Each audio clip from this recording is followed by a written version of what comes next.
Hello, everyone. So this is Amira Sanjar, a teacher and a coordinator at Iman High School, Lebanon. Today, I will be talking about how data can be used to improve students' performance in general, and how data was used to improve grade 1 students' reading skills in particular. So let's start. The contents of this slideshow. First, there will be an introduction about today's topic, the research question, the theoretical framework which shapes this research, the inquiry circle and its 6 activities, the methodology used, the strategies and the activities that were implemented with the grade 1 students, the results of the action plan, and finally, there will be some recommendations regarding today's topic. So let's move on.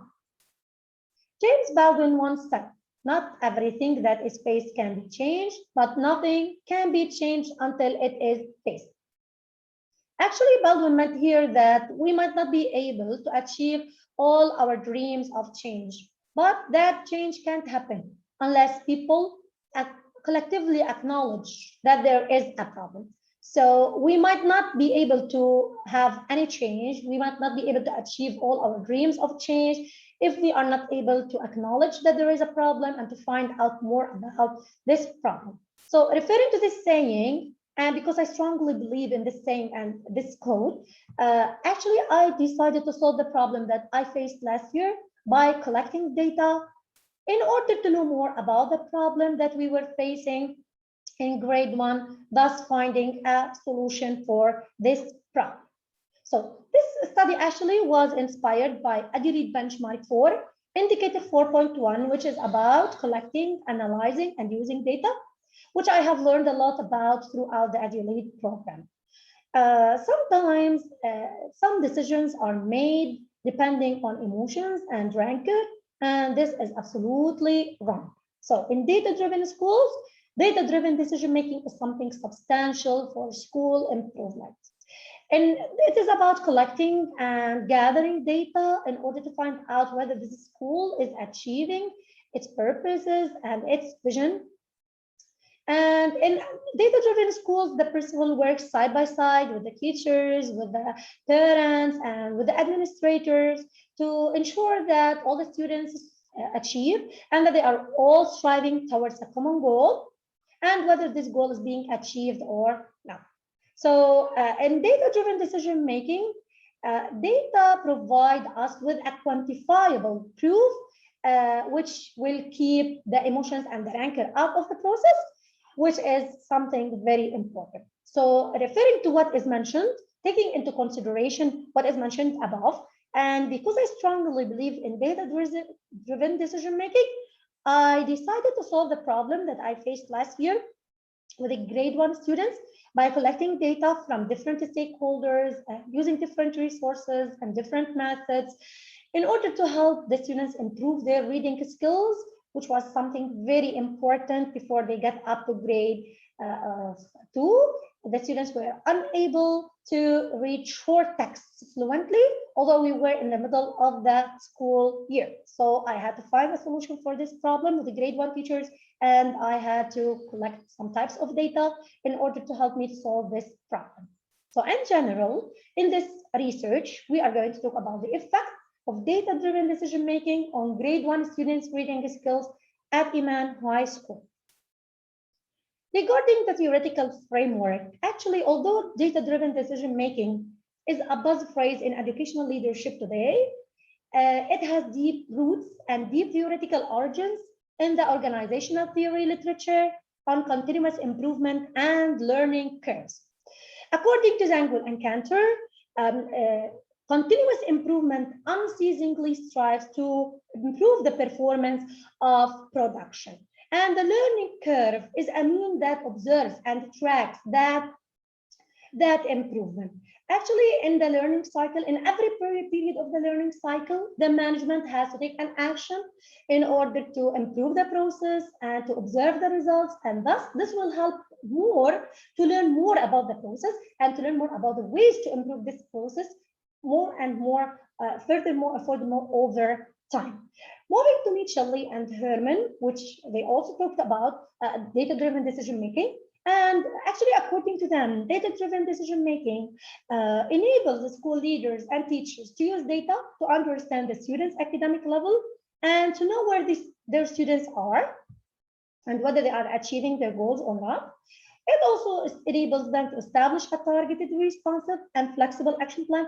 And actually, this action plan has to be flexible because we are going to monitor those actions while we are implementing our action plan. And we have to find out whether we are achieving our desired outcomes.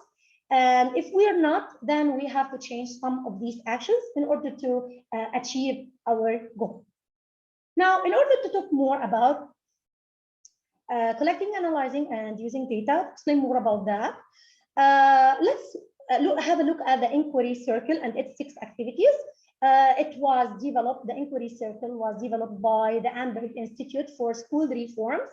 And actually it has 6 activities and all of them are essential. None may be omitted. It starts with defining the questions and ends with establishing desired outcomes. So first, the school has to define the questions. Those questions will be answered by different stakeholders. And once answered, data will be collected and organized. And we have to make meaning of this data and make sense of this data, else this data is useless. And when collecting and organizing data, this will help us show the gap in the students' performance. And consequently, this will help us to set an action plan and actions must be taken. Those actions have to be assessed and evaluated on an ongoing basis. And finally, we have to look at the established desired outcomes and whether those outcomes have been achieved or not. And we have to measure the percentage of the performance of those outcomes in order to know whether we have to set another action plan or whether we have achieved our goal. In my action plan, actually, I used 3 tools in order to collect data to help me solve this problem. Tool 1, it was a Google Form survey for the teachers. Tool 2, it was a Google Form survey for the parents. And the third tool is a self-evaluation marking sheet for the students themselves. And I'm going to show you some sample questions and some samples regarding these 3 tools in the coming slides. So let's start with the first tool, which is a Google Form survey for the teachers. Actually, at the first step in my action plan was to conduct a PLC meeting with the teachers, with the grade 1 teachers. We discussed the problem that the teachers are facing, and we agreed that grade 1 students actually are facing a problem and they need to improve their reading skills. So I also prepared a Google Form survey for the teachers to help them acknowledge or recognize maybe some of the strategies that they have not been implementing in the classroom, and that might help them to improve their students' reading skills. And one of these questions was, after students have read something, how often do you ask them to do the following? How often do you ask them to answer reading comprehension questions, to write something about what they have read, to answer oral questions, to draw pictures about what they have read, also to take a written quiz? So this was one of the questions that I asked for the teachers in order to help them acknowledge and recognize more strategies that can help them improve their students' reading skills. Regarding the parents, and as I said before, I engaged all the stakeholders in my action plan, and I collect different types of data from different stakeholders. I sent a Google Form survey with 6 statements. Your child can identify the sounds corresponding to the given vowels and consonants. Your child can decode and blend 3-letter words. Your child can apply strategies to decode unknown words. Your child can read sight words easily. Your child can read first grade texts fluently, and your child can read independently. And actually, this survey was sent to parents twice, before implementing and after implementing. And I'm going to show you the results a little bit later in the coming slides to show you the improvement in the students' reading skills. The third tool was a self-evaluation marking sheet for the students. And this was very important to help students to monitor their progress in the reading skill and to assess themselves throughout implementing the action plan. Actually, it was given to students 3 times before implementing, throughout implementing the action plan, and after implementing the action plan in order to find out about the improvement of the students and to help the students monitor their development of their reading skills. Some of of the strategies and the activities that are used to improve the reading skills, first we ask the students, as you can see here, to download an app that can help them to blend the sounds of 3 letters with short vowels, blend the sounds of a word that's made up of 3 letters with short vowels. And that was really beneficial, and it was fun for the students, and it really helped them to blend the sounds and read the words. And also we sent some stories for the kids and asked them to choose their favorite story. And we asked them to act it out at home. Their parents captured for them some videos, and they sent us the videos. That was really amazing. And one of the activities also was telling the students, asking the students to read a story, and then they have to answer some comprehension questions on a Google form survey. So that was really beneficial for the students. These are the results of the Google form survey before and after the implementation. As you can see, regarding this sentence, your child can identify, regarding this criterion, your child can identify the sounds corresponding to the given vowels and consonants. Strongly agree was 36%, it became 54%. And strongly, for example, here your child can apply strategies. Here, for example, your child can decode and blend 3-letter words. Disagree, it was 9%. Here, we have nothing. So this shows the improvement of the reading skills.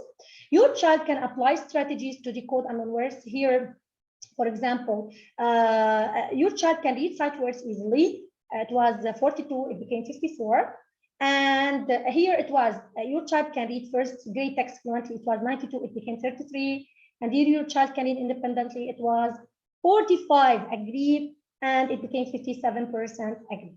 This was not the only tool to recognize or to identify whether our students are achieving their reading skills. Also, I asked the teachers to take some reading scores before and after implementation. We can see here, for example, grade 1A, the average of this class regarding reading was 72 before the implementation, and it became 82 after the implementation. Regarding grade 1B, it was 83 before implementing the action plan, and it became 86 after implementing the action plan. And this can really show us how students were really encouraged to read. And regarding grade 1C, the average was 85, and it became 89 after implementing this action plan, thus showing us the improvement of the reading of grade 1 students' reading skills. At the end, I would like to have some recommendations for you. Actually, while collecting data, try to use a multitude of strategies to analyze this data. Analyzing data is very important because this will help you to show the gap in students' performance in order to propel teaching and learning, and in order to have school improvement, since collecting, analyzing, and using data is always related to school improvement. And when you want to support the use of data, actually it's very important to use technology. While I was implementing my action plan, and while I was collecting, analyzing, and use data, actually I use a lot of technological tools. I use Google Form to make surveys for the parents. I use Google Form also to make a survey for the teachers. I use Google Form to ask some comprehension questions for the students to answer. And also we ask the students to download an app, as I mentioned before, and this helped them a lot to blend the sounds of the words together and to read short words. It's very important also to engage the school community, teachers, parents, and students, and getting different types of data from them. This will help you to analyze the strengths, the weaknesses, the threats, and opportunities, SWOT, for school improvement. Finally, it's very important to collect different types of data from different stakeholders before making your decision. This is really important. Finally, thank you for watching and listening.